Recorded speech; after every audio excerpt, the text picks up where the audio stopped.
मी सुनेत्रा अजित पवार गांभीर्यपूर्वक प्रतिज्ञा करते की कायद्याद्वारे स्थापित झाले आहे अशा भारताच्या संविधानाबद्दल मी खरी श्रद्धा व निष्ठा बाळगीन। मी भारताची सार्वभौमता व एकात्मता उन्नत राखीन।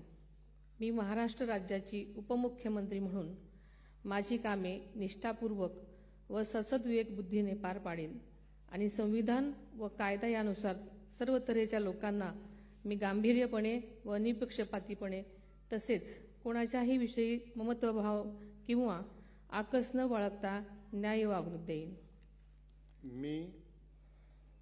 मी सुनेत्रा अजित पवार गांभीर्यपूर्वक प्रतिज्ञा करते की महाराष्ट्र राज्याची उपमुख्यमंत्री म्हणून माझ्या विचारार्थ आणली जाईल किंवा मला ज्ञात होईल अशी कोणतीही बाब अशी उपमुख्यमंत्री म्हणून माझी कामे यथायोग्य पार पाडण्यासाठी आवश्यक असेल ते खेरीज करून एरवी मी कोणत्याही व्यक्तीला किंवा व्यक्तींना प्रत्यक्षपणे वा अप्रत्यक्षपणे कळवणार नाही किंवा त्यांच्याकडे उघड करणार नाही।